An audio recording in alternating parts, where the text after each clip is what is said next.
Something came through for you recently. Maybe it was a job offer, a relationship, a business opportunity, a door that swung open so fast it felt supernatural. And everyone around you said the same thing. That's your blessing. God is moving. Walk through that door. So you did. Or you're about to.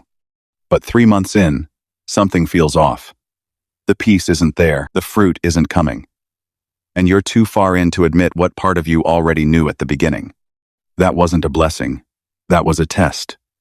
And you just failed it.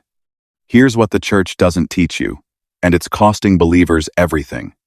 Not every open door is God's invitation. Some open doors are God's examination. And the difference between the two will determine the entire direction of your life. Scripture is full of this pattern, full of it. And once you see it, you will never look at an opportunity the same way again. Let's start with the test most Christians walk straight into. Deuteronomy 13, verses 1-3. God himself says this: "If a prophet arises among you and gives you a sign or a wonder, and the sign comes true, do not listen to him." Read that again. The sign came true. The miracle happened. The door opened exactly like he said it would. And God said, "Don't follow it." Why? For the Lord your God is testing you to know whether you love him with all your heart. God just told you, out of his own mouth, that he will allow signs, wonders, and open doors, specifically to test the condition of your heart. Not every miracle is a green light. Some miracles are an exam. So how do you know the difference? Test 1. Does it require you to compromise what God already told you? This is where most people fail immediately. The opportunity looks good. The numbers make sense. The timing feels right. But somewhere in the details, there's a compromise. A small one. An easy one to explain away. It's not that serious. I'll fix it later. God understands. That's not discernment. That's negotiation with your conscience. Joseph had an open door in Potiphar's house. He had access, favor, authority. And then Potiphar's wife offered him something that looked like more. An advancement, a connection, a shorthand to power. He ran. Literally ran. And what did it cost him? His position. His freedom. 2 years in a prison he didn't deserve. But here's what you never hear preached. The prison was the path.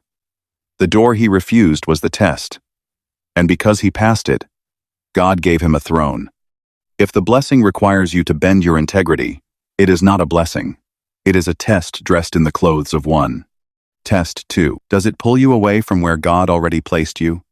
This is the subtle one. The dangerous one, because it doesn't look like sin. It just looks like upgrade. Better salary, bigger platform, more visibility, more influence. But God gave you an assignment. A specific post. A specific people. A specific season. And this new thing, as good as it looks, will pull you off that post before the work is finished.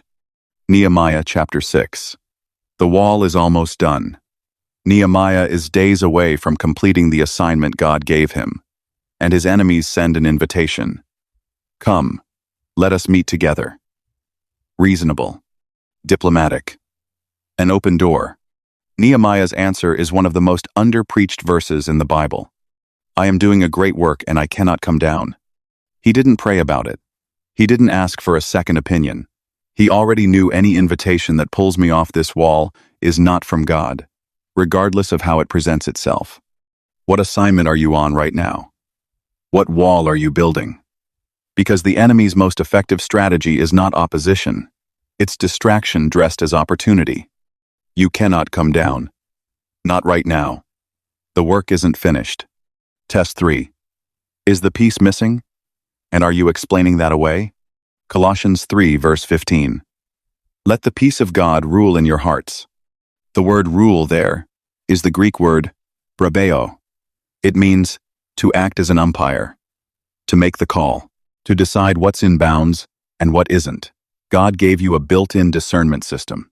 It is the peace or the absence of it that lives in your chest before your mind catches up. And yet, the most common thing believers do when that piece is missing is explain it away. I'm just nervous. It's just new. Fear is normal. I just need to trust more. Sometimes that's true. New things are uncomfortable.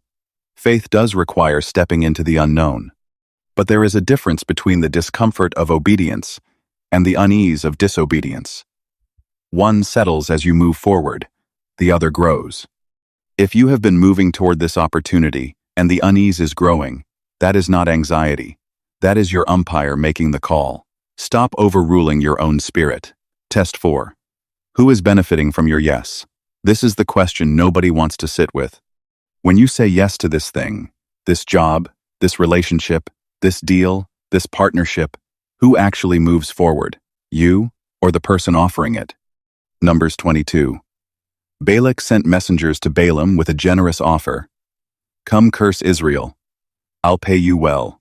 I'll honor you. I'll promote you. The opportunity was real. The money was real. The platform was real. But God had already spoken. And Balaam's yes would have cost an entire nation. You don't always see who loses when you win the wrong thing. Ask harder questions. Who needs you to say yes more than God does? What does this person, this company, this opportunity gain from your agreement? And are you being compensated with things? Money, attention, status, that are designed to make the cost of your yes easier to swallow? A blessing serves the purpose of God in your life.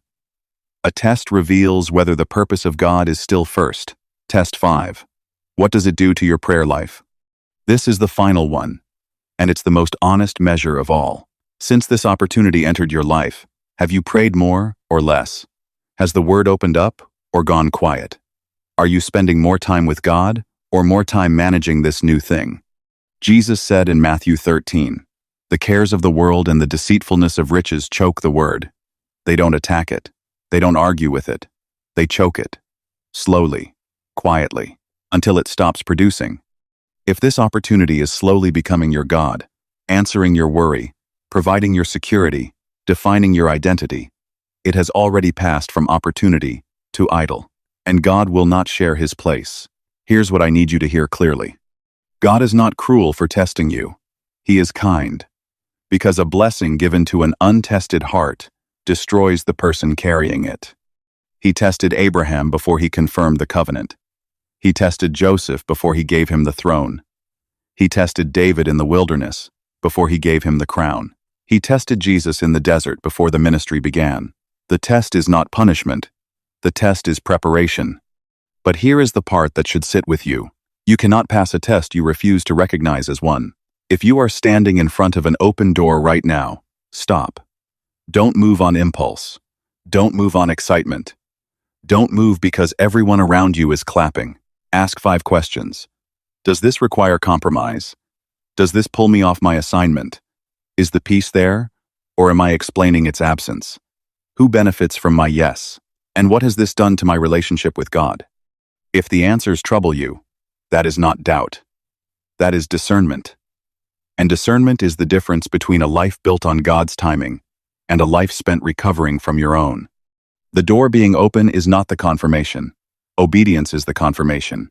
Peace is the confirmation. Fruit is the confirmation. Not every open door is an invitation. Some are an examination. Know the difference before you walk through. If this video found you at the right moment, that's not coincidence. That's the very thing we just talked about. God directing your steps before you make a move you can't undo. So before you close this app and walk through that door, do this one thing. Write down the 5 questions from this video. Not tomorrow. Right now, before the feeling fades.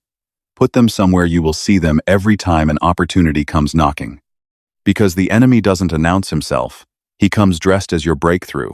And the only thing standing between you and a costly mistake is the discipline to pause and ask the right questions. If this message convicted you, not just inspired you, convicted you, hit like. Not for the algorithm. Because conviction without action fades in 48 hours. And that click is your first act of obedience today. Subscribe if you want truth delivered without apology every single day. No fluff, no filler. Just the word applied to the exact areas you've been avoiding. And share this with one person right now. Not a group chat. One person. Someone you know is standing in front of a door right now, calling it a blessing, and nobody around them has loved them enough to say, wait. Be that person for them. New message tomorrow. Be ready.